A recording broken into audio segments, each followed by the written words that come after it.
Hello everybody, Team Rivalry here with a returning champ, Antonio.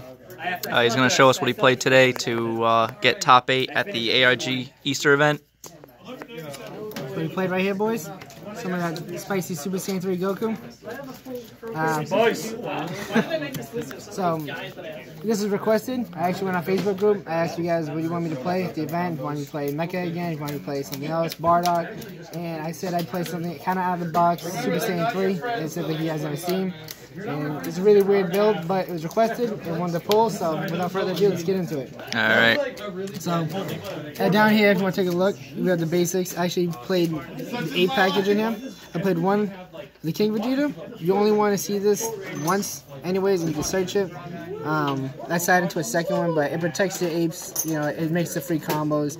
Other than that, like, I never even really summoned it because on the turn 4 curve, or turn 3 technically, you're going to start marching and playing regular apes anyways, so you don't really want to tap out just for this, but you can sometimes if you're in a good predicament because you can restamp your leader.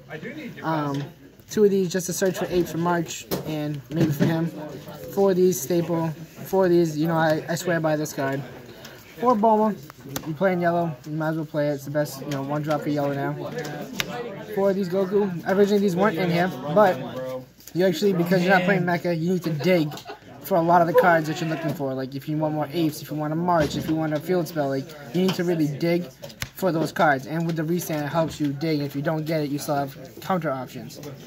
Another good card, this is actually one of the cards I search for energy, and on top of it helps you get the apes again, and all the Saiyans in your deck. Like you can literally add so much off this, that this is a good card just by itself, because you search it, if you already have what you want, you play it, and it feeds your graveyard, which we'll get back into in a little bit. 4 March, it's staple. I'm playing the 8 package, you need it. I played 4 Crusher, in a deck where you restand 3 energy every turn. This card actually becomes really powerful because you can literally counter someone's march, you can counter someone's, you know, any Shugesh plays. You can counter a lot of stuff with this card. And you're on the defense anyways with 3 energy up. And then you can punish them during your turn. Like a lot of times if Android players will play something, you crush it and then you kill your leader, you get the free draw. It replenishes itself once you use it once. And if not, you force a card out of their own hand to keep it alive. 4 field spell, mandatory. You just need it. Like you're playing the 8 package, and on top of it, I can search probably 80% of this deck. So realistically, whatever the situations, I have it out. This is one of the spicier cards in the set I played. I decided in my last deck profile with the Mecha Apes. This time I mained it. Like I said, you're on defense and you're playing apes. So this card's always live. Like there's never a chance when it's not. Once you have an ape out, you use this, and if they don't combo with their apes, now you're just 1 for 1 with their apes. But it's a big deal because as you can see, you only play about 8 to 9 apes at the most. Maybe even some people play less. So realistically, you eliminate their apes for your apes to stay alive. 1 for 1 isn't a big deal when you're swinging with crit. To go with this spice, I actually played 2 of these. It's another green energy, but it's a 1 drop. So if I wanted to tap out for a hypothetically turn 1 against GT or something, I could play this. And then if I'm not tapped out from Awaken, I can play this at the end of a turn. So I can go +1/+1, play this, and then we stand 3. This is in hand. This is on field. This is in the hand. So this can murder a GT combo. This can murder the apes. This can murder a lot that are swinging into you. I played 2 of these veggies. I played against 1 veggies today. I searched for this, and I could just drop their Kabbas, their Khalifas, like just wreck them. Like you only played 2. You don't even need to play it, but I liked it going in because I thought this would be best of 3, so I decided these out. But today was best of 1. It's a top cut for best of 3. I played this. Beautiful card right here because when you play against androids, you can rip out their 16 super combos. You can rip out people's trunks, the black one that everyone's hyping up. It's a really good card, but when you take it out of their hand and play it, now they're not getting that recycle out of it, and you can murder it 20 for 20 unless they combo. So technically you get 2 cards out of the 1 deal, and they get nothing except the double striker on board, and you have all these apes out anyway. So if you don't kill with this, you'll kill with an ape. And on top of it, knowledge is power. You see what they have. You see the, like for instance, I saw someone at Shugesh Kid Goku. I just took the Shugesh out of hand, put it down, and killed it. Like now they couldn't protect themselves. This is some spice. It's just a phenomenal card, really. You can use it on offensively and defensively. If you have plays and you don't want to fully commit to them, like when you're 6 energy up, especially or 5 energy up, you can play like a March and then you'll restand 3, so you have 4 energy still up. And if you know that your opponent's only going to do one big play that turn, you can clearly see it's happening.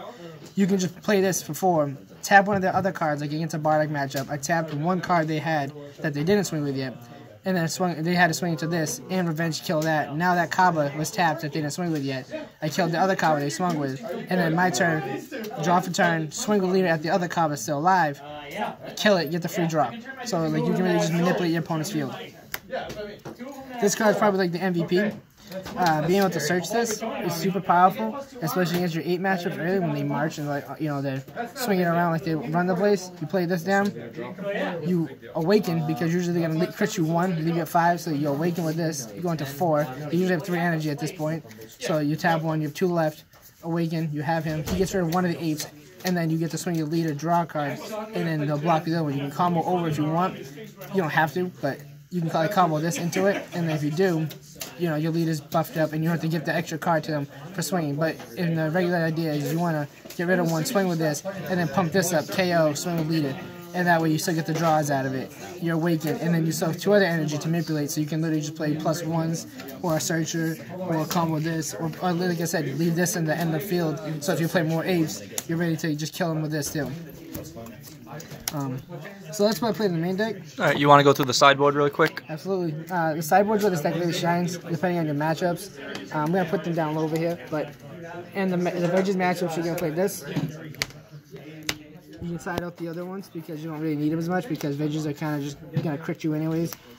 I played one of these inside just to search. You can search these. If you decide to keep this card in, you can search this too.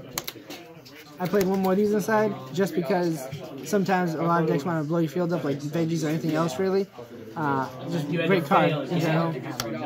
Any deck that swarms, I side these in. You don't really need a lot of knowledge against a Bardock deck. You know what's going to happen, but when they have 2 cards in the field, like a Topo and something else tapped, if you play this, you get free pops. Into another 3-drop. Yeah. I played 4 of these.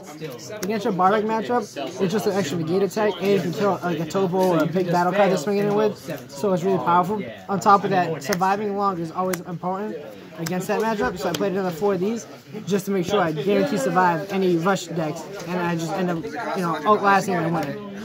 But that's it for the deck profile. Alright. Thank you, Antonio. No problem, guys. Hope you're proud of your results today running this unique deck. Hey, it did pretty well for itself. I recommend you guys trying it and try to make it better personally. I mean, like I said, I made this on the rush. It's a really fun deck. It's really good, solid. Try it for the best of 3 formats if you're playing them.